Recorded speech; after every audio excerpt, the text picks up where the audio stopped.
Hi, welcome to Crushing Sounds again. My name is Reuben, not Chris Taylor, as the little thumbnail thing says. And today I've got a really cool guest, I think. This is Reagan Ralph. You're, I Thank want to you. say, quite a fixture in the Plymouth metal scene or the Southwest metal scene. A I've fixture, known you. really? I would say so. I've known you for I want to say about 11 years now. And Yeah, it was about 2012 when I first met you. So that's about yeah, right. yeah. Crazy, Like, you know, actually. Wow. Yeah. You're always sort of doing something, and it's often something within metal, whether it's like thrash or Mm. like melodic death or Yeah. stuff like that. So tell us a little bit about like where, how did you start playing metal? What were your kind of influences to begin with? Oh, okay. That's an interesting question. So I started playing my first instrument, which was guitar, at the age of 12. So this was in 2008. So a fair few years ago. Oops, sorry, I hit the camera. Fair few years ago now. And I originally didn't start off with straight up metal to the wall type of thing. By the way, just before I go on, are we allowed to swear on this? I don't know Yeah, what the swear rules as much as are. you want. Okay, cool. I wasn't sure if those rules or not. So, balls to the wall metal.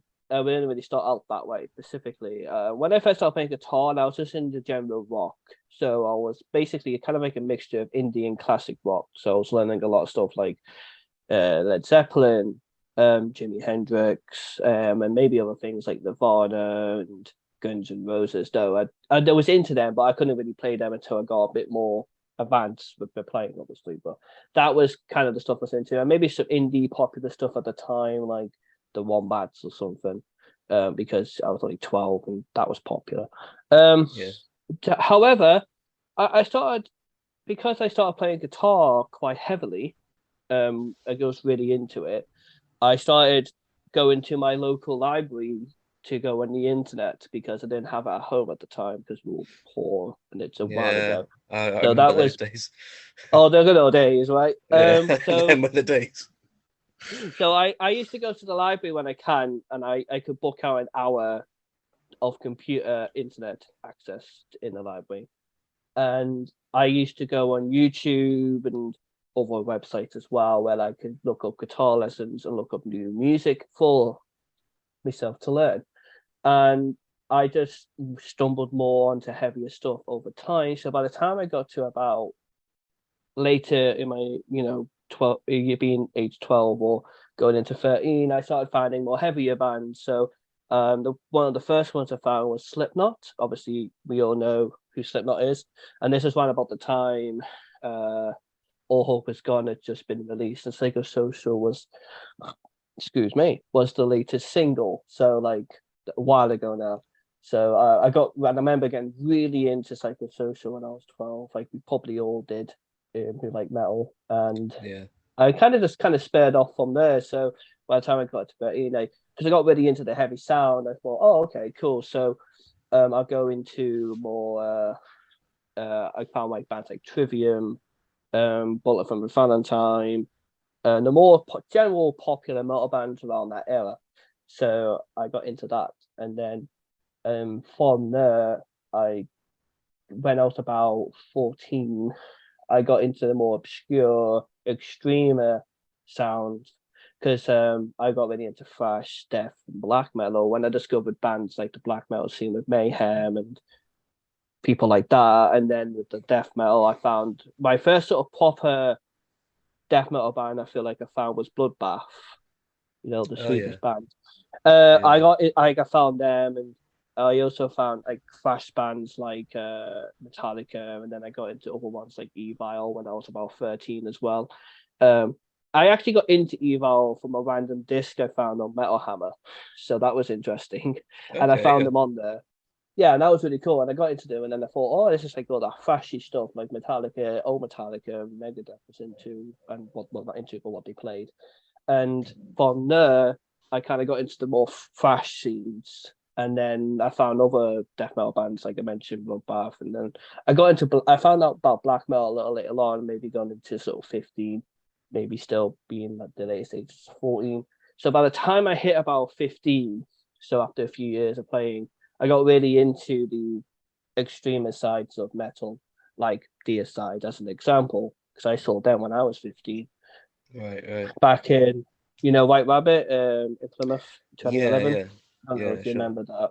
Yeah. So I saw them, and that's kind of how I got into the metal in general and the more extremist sides of metal. And I kind of just that's how I got into it specifically, and then I just took a lot of inspiration by playing them a lot instrumentally wise, and that's what led me into being a metal musician. Really. Yeah, cool. So I think I met you. I think you were about 15 or so back in 2012, and you were Right about. in yeah you were like in one of your first bands then. What was that band called?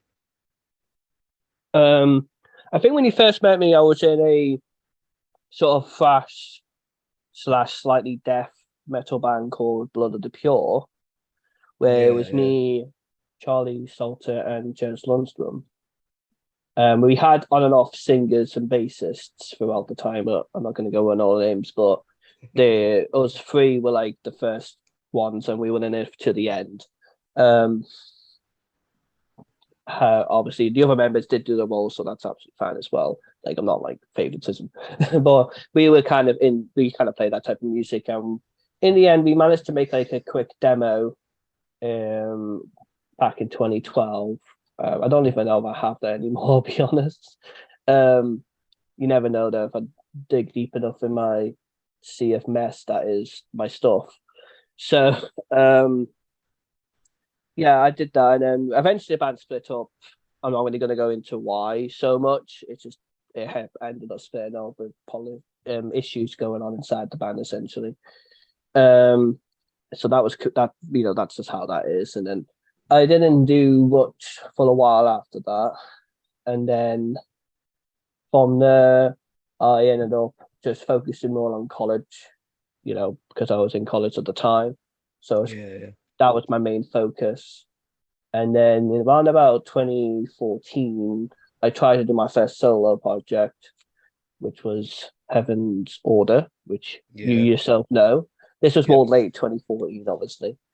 Um, and then I managed to release it early 2015. And though it's very questionable as an album in terms of quality, however, it was sort of the basis of my solo project in itself. So it does have a lot of significance for me musically in that Yeah. sense.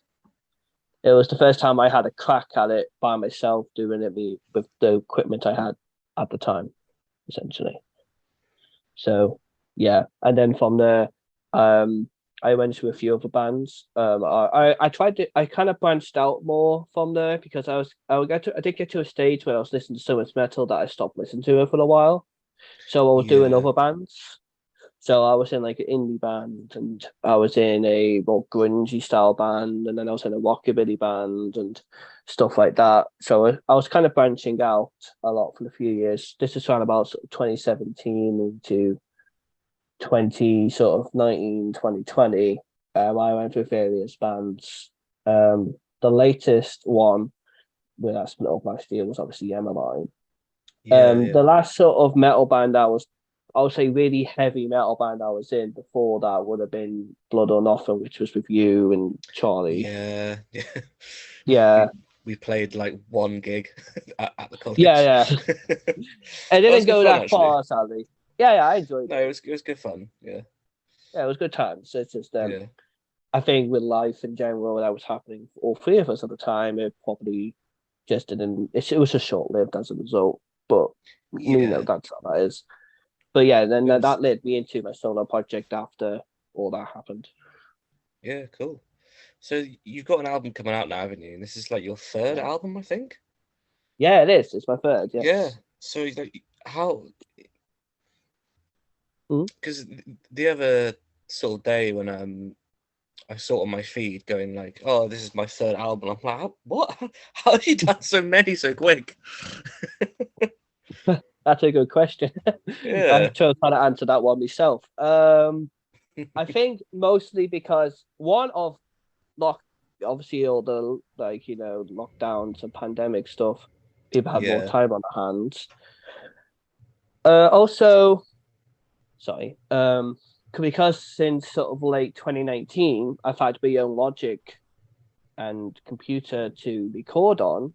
That gave me a lot more access in my own home to record, where before that it was always outside of the home. I had to go to a studio or some form of education institution that had studio equipment for me to record with. However, now because I'm at home, I can do as much as I want. So even though 3 albums sounds like a lot, and in itself it is, but each album I did probably spend maybe 6 to 8 months doing, which is about normal when it comes to record an album for the musician, I would say, if in Yeah, yeah. itself. Just that I don't take breaks.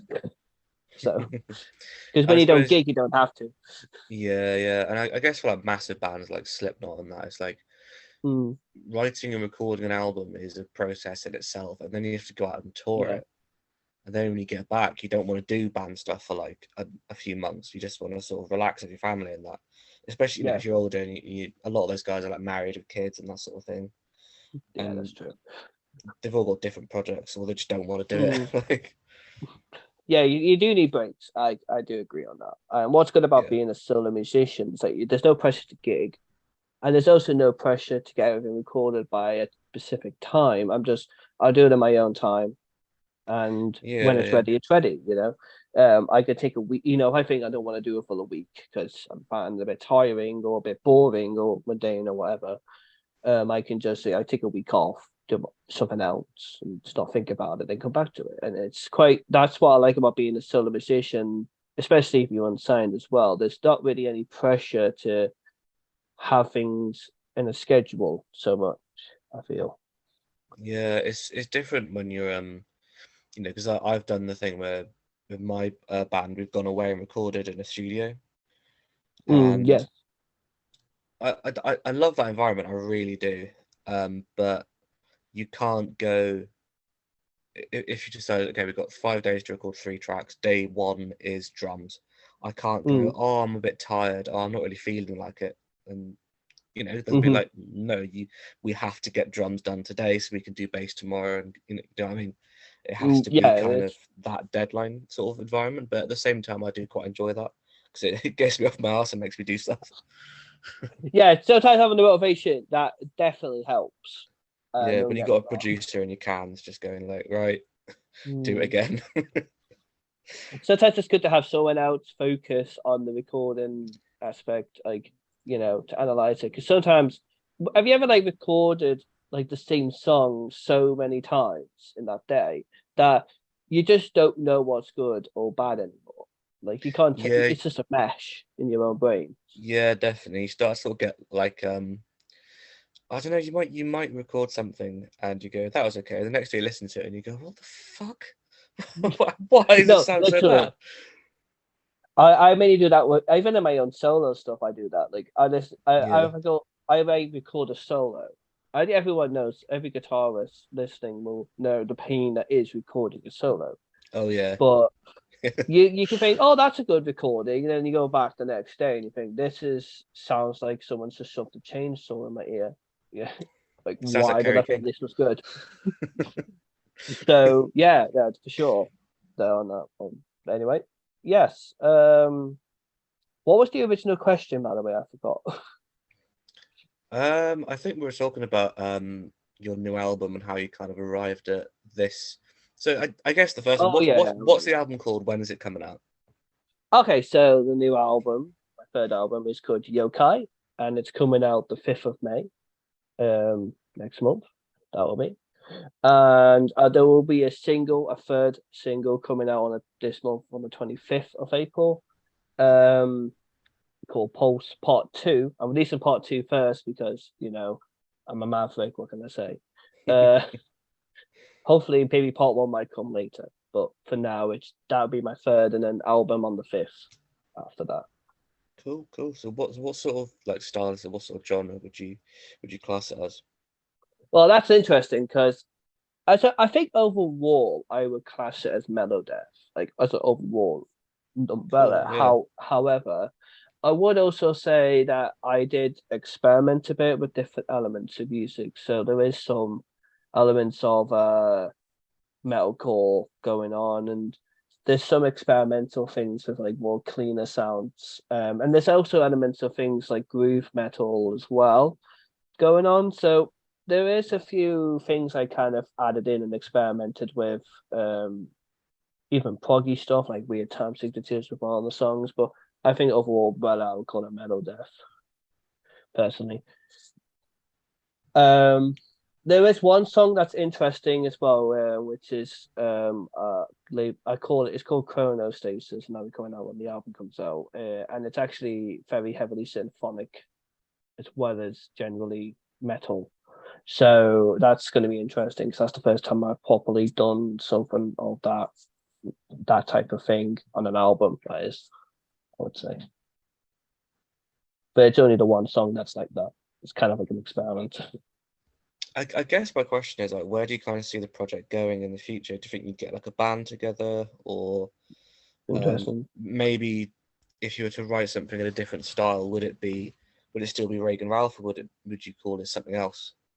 Well, that's both of them are very good questions. I'll go to the idea of making it into a band. With my current health conditions that I have, I don't think I could be in a band at the time being. That's why I've been doing the solo stuff. Sure. However, in the future tense, I have thought about forming a band to play my solo stuff, which would be cool.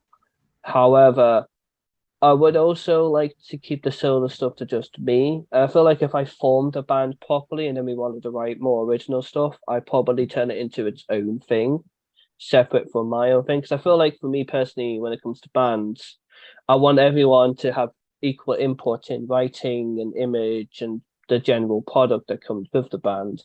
And I like the accumulation of everyone's talents and perspectives into the writing and image. So I would prefer a band to be separate to my solo project. My solo project, I just want to be more just it's more for me personally and how I outlet myself in my own music.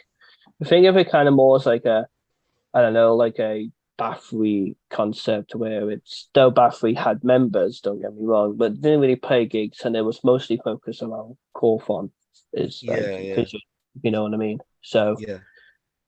I say see it more like that, I would say. It was like if you were to write something that was like, this Mm. sounds noticeably different. Like this is definitely not even like metal. Would you still call it Reagan Ralph because it's still you? Or would you call Hmm. it a different name because the it's so different in style? That's a very interesting point. I suppose it would contextually depend. So if I wanted to change the sound to a different sound that's dramatically different, and I wanted to keep it that way, I may keep the name for that reason. However, if it was like I still want to play metal, but I want to do something slightly different as well, because let's say I want to, let's say I wanted to play dungeon synth, I don't know, something random like that, or That'd be cool lo-fi actually. hip hop. I don't know. I'm not saying I would, Yeah, but sure. just random things like that. I probably would give it a different name if I still intended to keep Reagan Ralph as a general metal thing for that's going to keep going. Yeah. So I'll say as a general question that would be I'll probably keep Reagan Ralph at metal, and if I want to do something at the side, I'll just give it a different name. The only time I would change the sound of Reagan Ralph the project would be if I permanently wanted to keep it this way, Sure. personally. Yeah, yeah. I always find it fascinating with artists when they do that sort of thing where they have so many different styles under one um banner. Like Yeah, someone I've been getting really into recently. Do you know the composer Danny Elfman? I've heard the name. Yeah, he's done like all the Tim Burton stuff, so like Edward Scissorhands, Nightmare Before Christmas, Oh yeah, yeah. Child, Pee Wee's Great Adventure, all that sort of stuff. Oh, Um, Pee Wee. Oh God, forgot about that. yeah, he's done Batman and Spider-Man as well, a lot of like superhero stuff, and he's Yeah, known for yeah. these big sort of epic orchestral things, but that he's also quite quirky. Yeah, I found out he used to be in a new wave band in the 80s called Oingo Boingo, and it's that's almost interesting. like what if like Trent Reznor was in Madness. It's just really bizarre, but I really quite like it. Hmm. I He's like the done some sound of that. concerts. Yeah, he's done some concerts recently where he decided I'm gonna have all of my stuff, my film scores, my new solo stuff, which is a bit more kind of industrial with some symphonic elements, and my crazy 80s like Oingo Boingo weird shit all in one show. And the thing is, the whole concept was like, I'm gonna see if it still works. And he recruited like his band, who he called the Elf Band, which has Wes Borland from Limp Bizkit on guitar, and like this massive orchestra. And That's wow.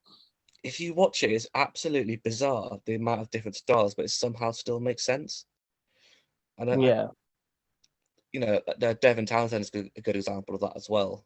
I really like it when artists kind of have all these different kind of styles they write, but they go, I'm going to put it in one place. Mm. No, And no, I for do like that. someone like me who likes all kinds of music, you know, I just find it fascinating. It doesn't always work, Mm. but I do you suppose think it like, that depends. yeah, can you imagine like a Reagan Ralph sort of anthology concert where you go from you play something from all of your projects over the years in one show? Like, what would It that will look like? be interesting to see the anthology of each progression of the sounds.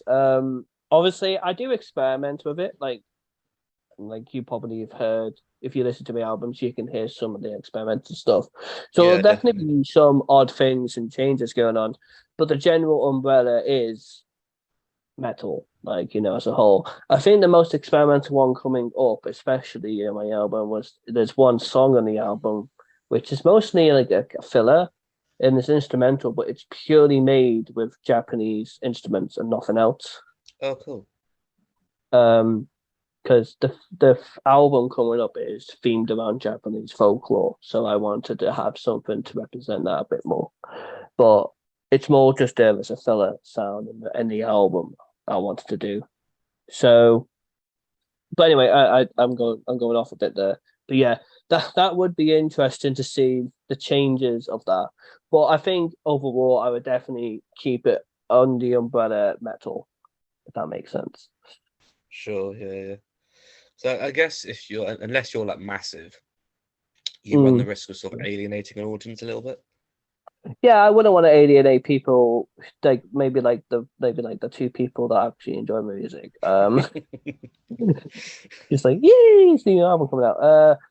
They, you know, I wouldn't want to alienate, even if I was famous, like, hypothetically, and I had a Mm. big following. I would, like you said, I wouldn't want to make part of my audience alienated. So, like you mentioned, if I were to fully want to change my sound altogether, from what I was, I'll just have as a different project.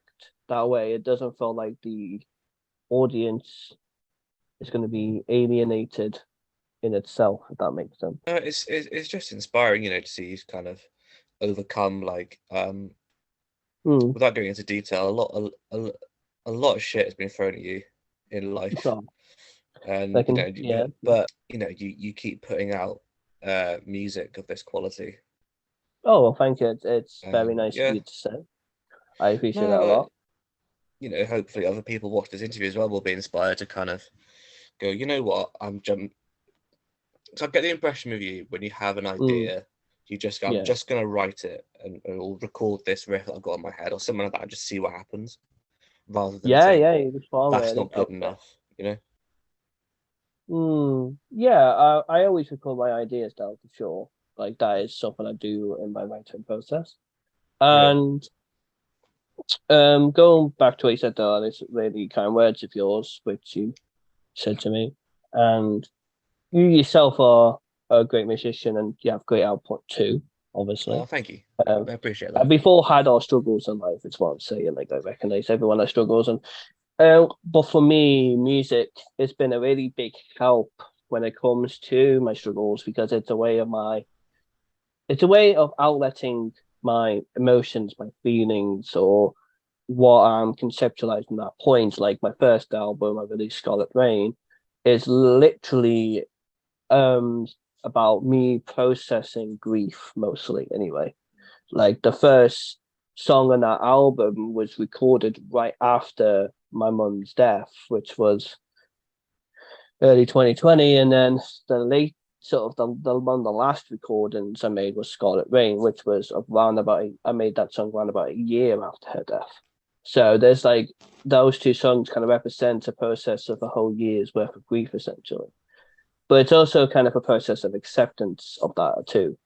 But I suppose for me personally, when it comes to art, so I'm not just talking about music. When I say this, I'm talking about music, talking about painting, writing, even martial art or whatever your art is. To me, art is a sort of a true expression of the human body, um, a way of conveying something and outletting it, and that's what to me is beautiful about it, and it's really helped me personally to overcome obstacles in my life, and it's also been a good reminder or um, a good obituary to the stuff I've been dealing with in the past, and I can kind of lay it to rest once I outlet it with each song or album I create, if that makes sense. Yeah. And like to borrow another quote, I guess, from Devin Townsend, he looks at albums like I kind of get the impression with someone like him, someone Mm. else might go, "Oh, I felt like this, so I wrote a song, or I wrote a song about this thing that happened." With him, it's like, "Oh, I wrote an album." Yeah, um, there you go. but he said albums to him are like snapshots. They're like, even if he Mm. doesn't like it or he doesn't resonate with it anymore, he can look back at a random album from his past and go, "That is an accurate representation of where I was at that time." Do you Very think, good, yeah. because you're on album number three now, do you think it's safe to say the same for you? Oh That's no, sort of, of course. Like you literally hit the nail on the head with the hammer saying that each album I listen if I listen to like one of my old songs from my old album or just a whole album in general, mm, it's like a journey of that period of time. It's like I yeah, can go back to how I felt at that point. Even if I don't like the song anymore or I don't or it's not who I am now, it's who I was and it's how I was yeah. at that point. So for me, um, I definitely agree with that. 110 million percent. At the time when you wrote and recorded an album, it's like even if it's not necessarily positive emotionally, it's something that you needed to express and get out. Yeah, definitely. I think Scarlet Rain was the most important one when answering that question due to grief and a lot of things that happened on that album was a very hectic time of my life. There's grief of my mum's death. There's the lockdown experiences of the COVID, which I know all of us went through, so that was kind of an equal thing.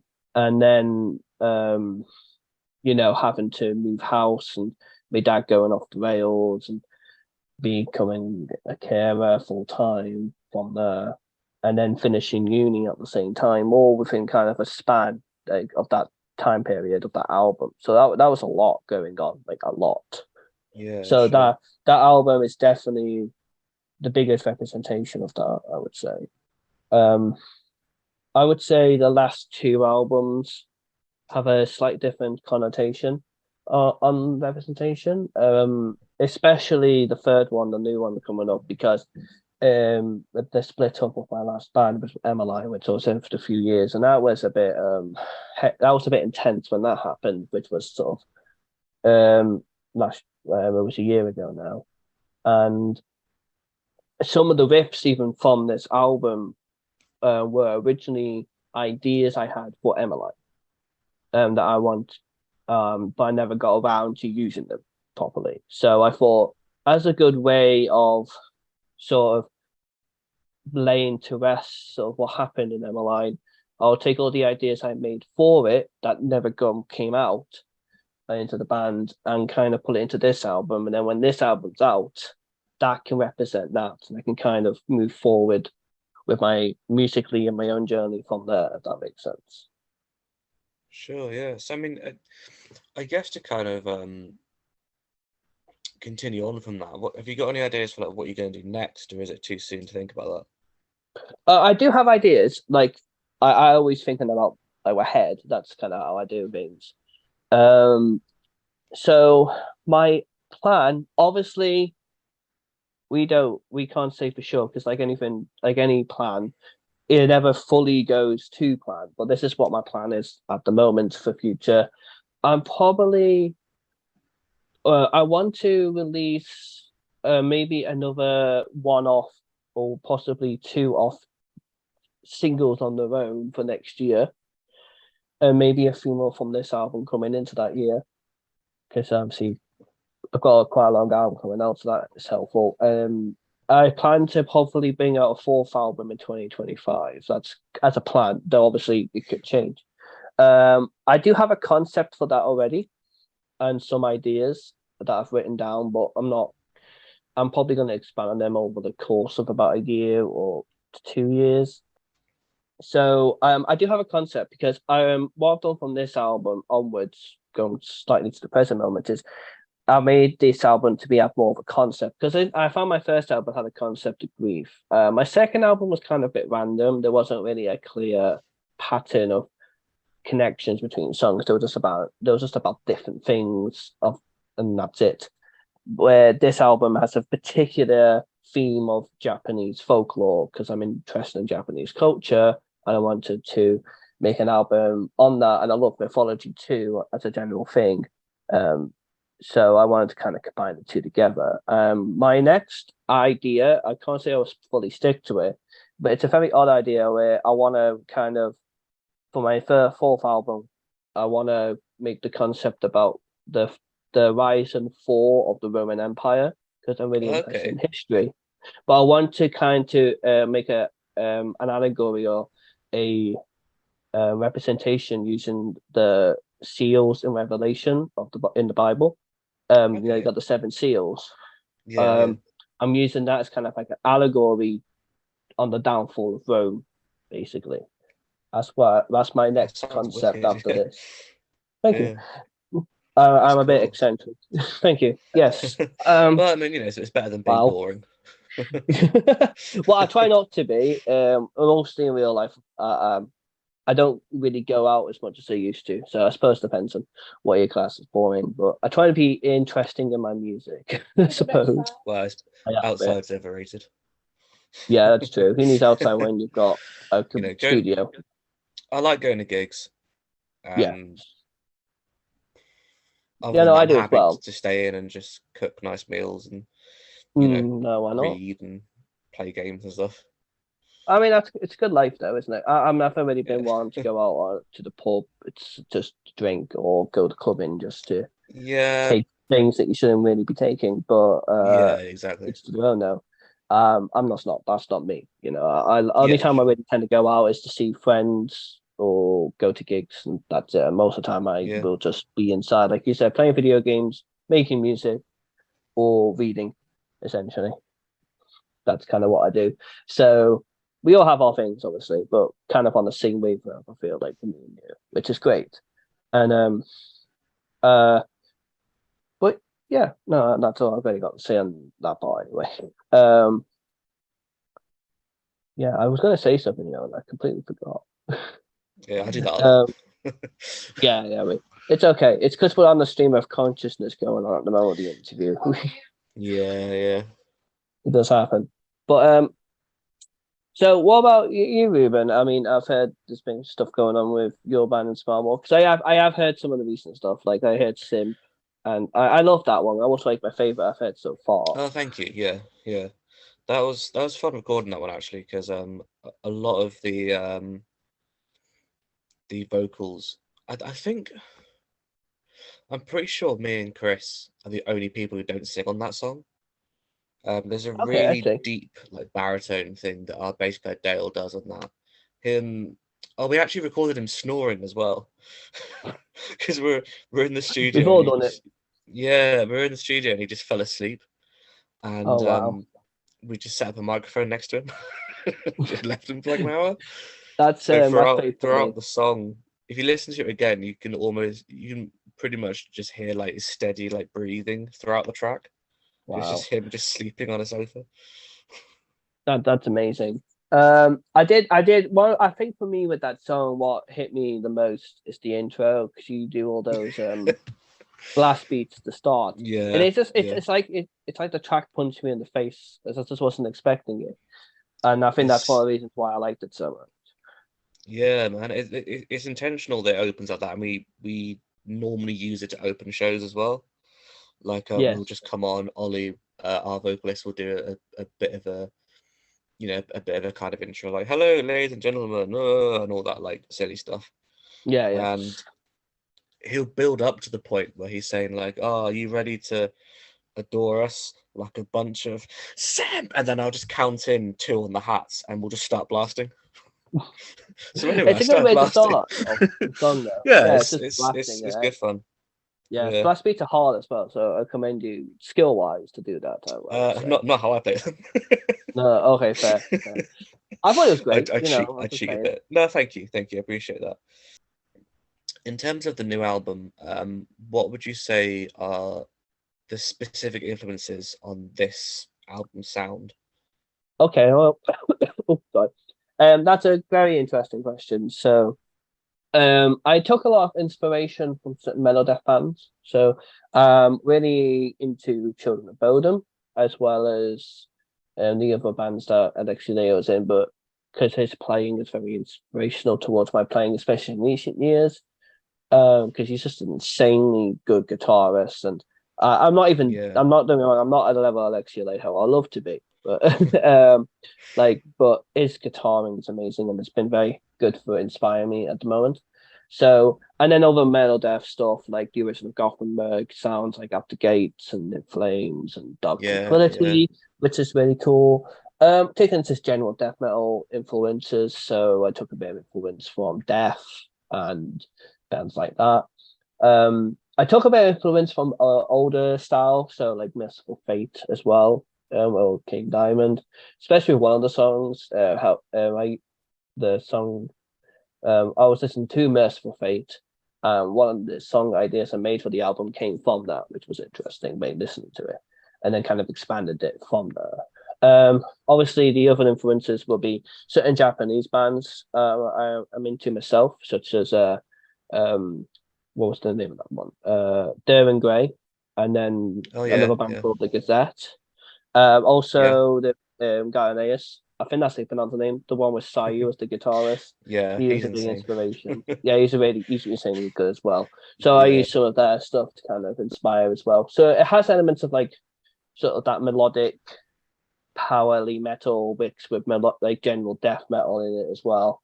But obviously I took some experimental things. Like one of the songs is very like Killing Stone, the last single I released, is was very heavily influenced by like sort of Sepultura, sorry, around about like the mid 90s with Roots and stuff, and maybe yeah, some Ectomorph as well. Like so that simple but groove metal. I even took like inspiration from things like Decapitated and Flogs playing, especially with one of the songs. yeah. Um, Sure. so I've kind of taken multiple influences into it, if that makes sense. But genuinely, it's an overall umbrella of metal, like I said before, with it, if that makes sense. Yeah, cool. So the album's called Yokai, right? Yes, it's And called Yokai. you mentioned it comes from like Japanese folklore. So what about Japanese folklore inspired you to write these songs in this Oh, album? okay. And kind of what specific parts of folklore have you sort of drawn from? Okay, well, that's a very interesting question. So, obviously, my love for Japanese culture in general stems into my love for Japanese folklore, yokai.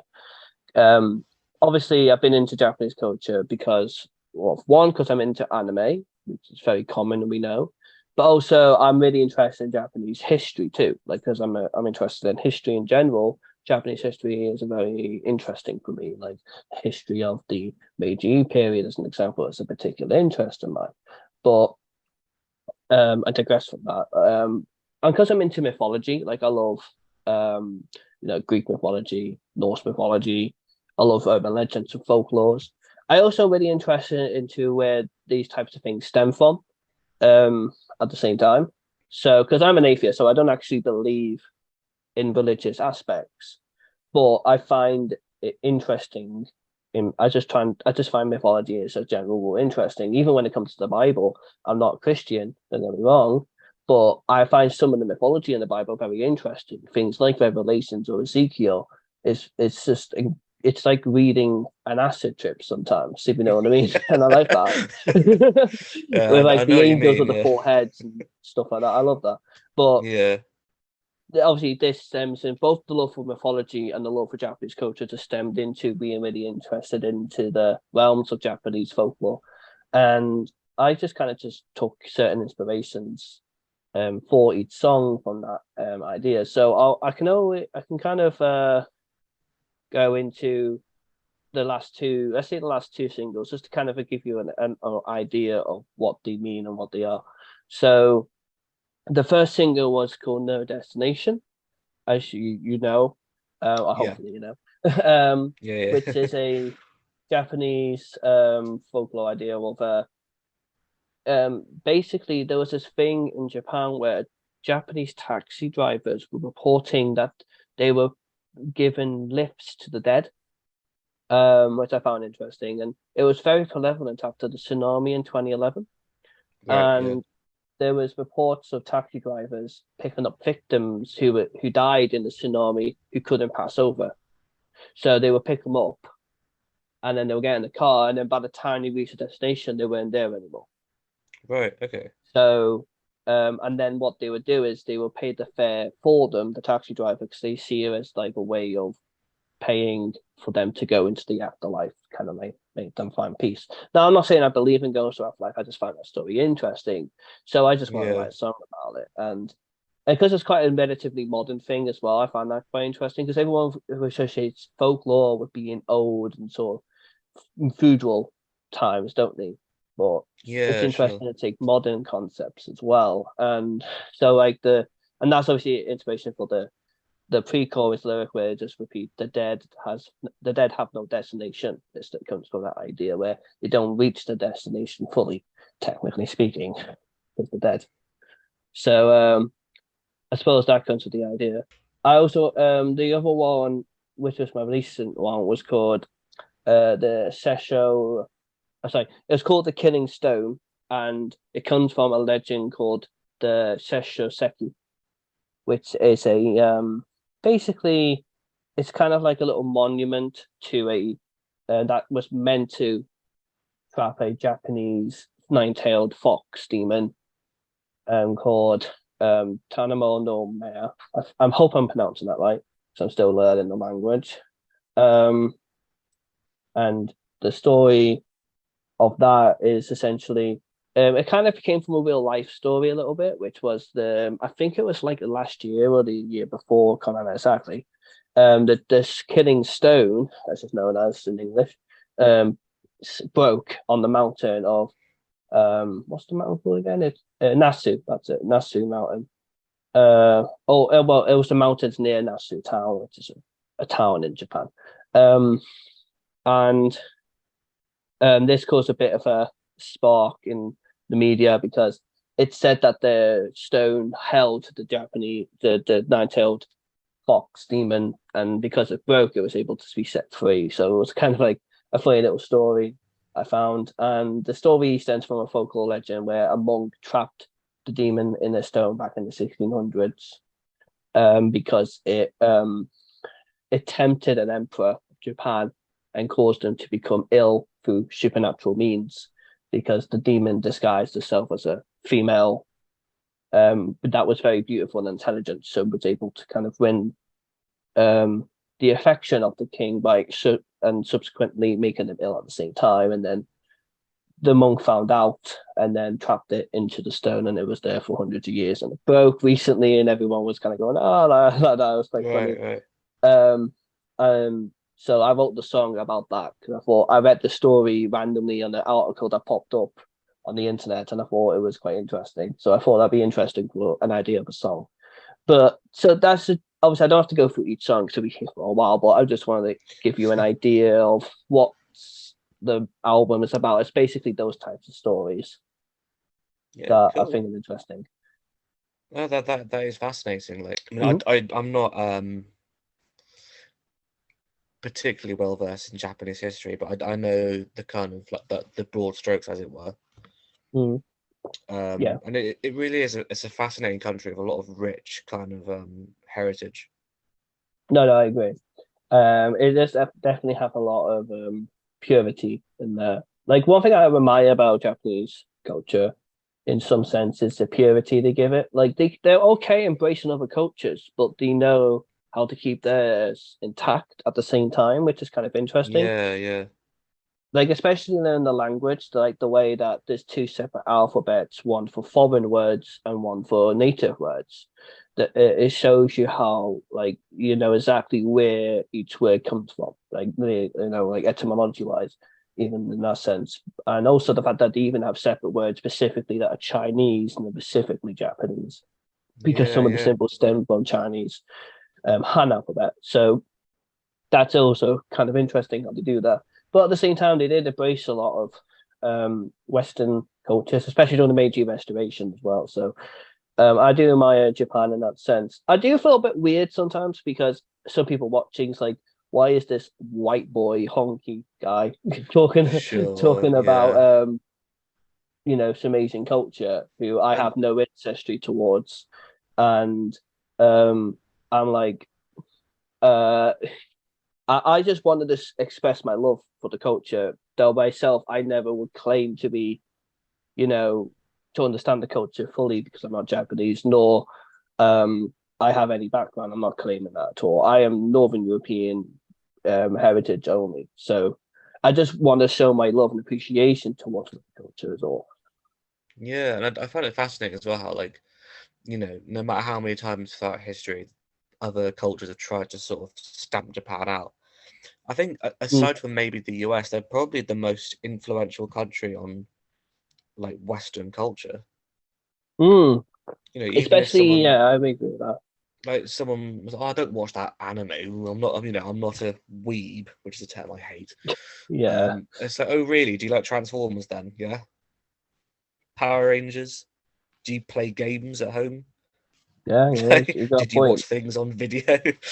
It all comes from Yeah, yeah. Japan. It's No, no, I crazy. agree. It's crazy, and there's a lot of integration than what people think. I think what happened was during going slightly off subject. If you look at a lot of the 80s and 90s, Japanese media was very heavily disguised by a lot of companies like 4Kids and stuff, where they purposely made it look as least Japanese as possible. So Yeah. growing up, I watched Yu-Gi-Oh and Pokemon growing up throughout the 2000s, but I never even knew that they were Japanese until I was older. Because as a kid, they kind of just hide the fact that they're Japanese as much as they can. I know that sounds a bit stupid looking back at it, because obviously now it's clearly obvious Japanese, but as a kid, you don't really Yeah. think about it. You're not aware of how the culture of Yeah. the coach's work at that point. And like it's especially something like Power Rangers. I always Mm, assumed it was American because in the Power Rangers itself, the show, it's all white, well, mostly white American actors. yeah, Um, I never knew till quite recently. I discovered the whole like Super Sentai thing, which is actually yeah, I want to say taken, stolen from essentially. And then there's a yeah, lot of yeah, Power Ranger essentially. stuff, but there's like hundreds of different versions of Super Sentai dating from like the That's true. 70s. It's Yeah, just no, there's a lot. crazy how much stuff there is. Yeah, it's interesting how they just kind of edited in the scenes from Super Sentai and Yeah, then kind of just created their own American cast alongside of it. And obviously, I watched Power Rangers as a kid and I loved it as a kid, yeah, but yeah. So did it's I. interesting looking back and realizing that that's actually full on Japanese. And even the stuff I was into game wise, I love Nintendo and Sony PlayStation games, and a lot of the games I played stem from Japan, not even realizing it. And a lot. And what's Yeah, interesting as well, though, if you look at a lot of Japanese media, a lot of it can be influenced by Western media. Like anime itself was influenced by Disney, and then yeah, yeah, well, other aspects as well. There was some Japanese aspects that influenced it, but Disney did have its role in inspiring anime to be created. And like some animes do take inspiration from Western ideas, like especially things like Dragon Ball, and Yeah, kind yeah. of like it's kind of like it's got Japanese elements, but a lot of Western elements too. Like Kira Toriyama was very heavily influenced by things like Star Wars and Arnold Schwarzenegger movies and stuff. And Yeah, um, yeah. I know obviously he was also inspired by um, Journey to the West, which is in Chinese literature as well, kind of inspired at the same time. So it's kind of got a mixture of all three Chinese, Japanese, and Western aspects. But it's quite common, like I said, in some anime to take a lot of Western influences. Even like things like My Hero Academia, like a recent anime, it takes a lot of inspiration from Marvel and DC and stuff because it's kind of, even though it's got its own Japanese sort of anime spin on top. So again, it's interesting how both influence each other as well as one just influencing one. If that makes sense. Yeah, sure. But So yeah, that's I what I say, right? yeah, that's cool. Say, like, what do you hope to achieve with this album that's coming out? Well, that's a very big question. I don't really. I suppose when it comes to an album, why I make it and the achievements I want to gain from it, I'm not really in the game of wanting to be famous or wanting to be big. Like if it comes with it, cool. I wouldn't like complain, but it's not my incentive. If you know what I mean. I don't make the album because I want to be big. I want to be big. I'm making the album because music is my outlet. It's my and it's my way of coping with life, and also giving myself windows of my life that I can look back on and other people can look back on. So my achievement with this is, like I mentioned before, there's a lot of things in this album that are aspects of me that represented me from like last year a lot, and I wanted to kind of have an obituary for that. So there's like I can look back at it, but I can move on from it too. And I think that's my main achievement, and also just outletting myself through music and having something to show through that outlet. It's kind of nice on top of it. Yeah, so is it May 5th is coming out, right? Yeah, May 5th. It'll be probably around about midnight as usual on the day.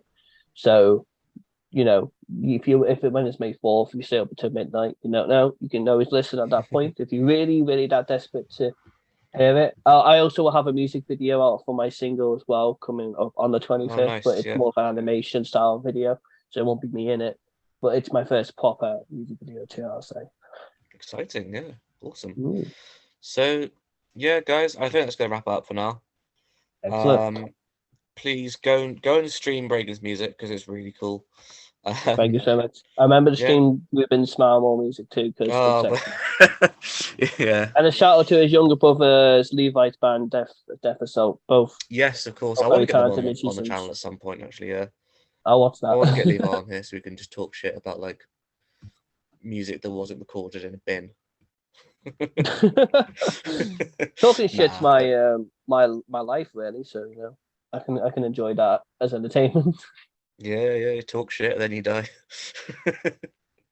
Yeah, that's it. That's eat shit, make feed and repeat, I suppose. There you go. That's all it is. So yeah, guys, thanks for watching. If you Yeah, want to like, comment, or subscribe, or any of that YouTubey stuff, if you want to do it, do it. If you don't, hit the bell. that's fine. Don't do that. Do we have a bell? I don't know. Yeah. Yeah, you hit the Thanks, bell, guys. smash that like button. You know what to do. Hey, Reagan, have you played that game, Raid Shadow Legends? That goes to our sponsor. Nah. In all Thank you for having seriousness, me this as bit. well. Yeah, no worries, man. Yeah, anytime. Yeah, I So really yeah, appreciate you allowing me on. yeah, awesome.